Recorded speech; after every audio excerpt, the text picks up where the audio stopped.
আসসালামু আলাইকুম রহমতুল্লাহি ওয়া বারাকাতুহু। সম্মানিত প্রিয় মুসলিম ভাই ও বোনেরা, আজকে আপনাদের মাঝে আলোচনা করব পাঁচ ওয়াক্ত নামাজের সময়সূচি, তাহাজ্জুদ, সেহরির শেষ সময়, ইশরাক, চাঁদতে নামাজের সময়সূচি, ইফতারের শেষ সময়, নামাজের নিষিদ্ধ ওয়াক্তসমূহ, সূর্যোদয় সূর্যাস্তের সময়সূচি প্রত্যেকটা জেলা বিভাগগুলোর। তো আজকে সোমবার 16 মার্চ 2026 ইংরেজি, 30শে ফাল্গুন 1432 বাংলা, 26শে রমজান 1447 হিজরি। ঢাকার মতো পার্শ্ববর্তী এলাকার নামাজের সময়সূচিগুলো তুলে ধরবো। তারপর অন্যান্য জেলা বিভাগগুলোর নামাজের সময়সূচিগুলো তুলে ধরবো। যেখানে ভিডিও দেখছেন কমেন্ট করে জানাবেন।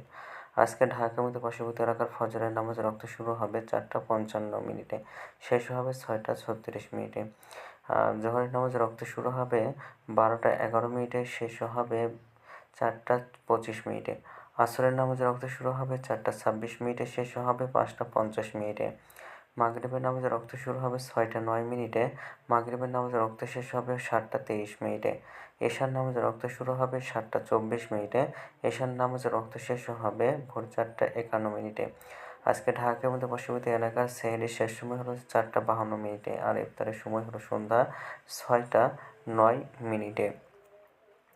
আজকের নফল নামাজের উত্তম সময় ইশরাকের রক্ত সকাল 6টা 21 মিনিট থেকে 8টা 46 মিনিট পর্যন্ত, চাঁদের রক্ত সকাল 8টা 47 মিনিট থেকে দুপুর 12টা 4 মিনিট পর্যন্ত এবং তাহাজ্জুদ নামাজের রক্ত উত্তম সময় রাত 1টা 19 মিনিট থেকে ভোর 4টা 51 মিনিট পর্যন্ত। আজকের নামাজের নিষিদ্ধ ওয়াক্ত হলো 3টার সময়, সকালে 6টা 7 থেকে 6টা 20 মিনিট পর্যন্ত, দুপুরে 12টা 5 থেকে 12টা 10 মিনিট পর্যন্ত এবং সন্ধ্যায় 5টা 51 থেকে 6টা 7 মিনিট পর্যন্ত। এই ছিল ঢাকার মধ্যে পার্শ্ববর্তী এলাকার নামাজের সময়সূচি। এখন আলোচনা করব বিভাগীয় শহরের জন্য উল্লিখিত সময়ের সঙ্গে যেসব বিভাগের সময় আপনারা যোগ বিয়োগ করবেন তা হলো এই। অর্থাৎ আপনারা বিয়োগ করবেন চট্টগ্রাম 5 মিনিট এবং সিলেটে 6 মিনিট কম করবেন।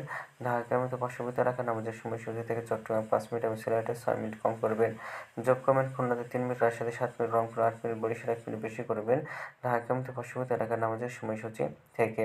তো আজকের ভিডিওটি এই পর্যন্ত ছিল। আর এই সূত্রকে নিচে ইসলামিক ফাউন্ডেশন থেকে। ভিডিওটি ভালো লাগলে অবশ্যই চ্যানেলটি সাবস্ক্রাইব করে পাশে থাকবেন। ধন্যবাদ সকলকে। আসসালামু আলাইকুম রহমতুল্লাহি ওয়া বারাকাতুহু।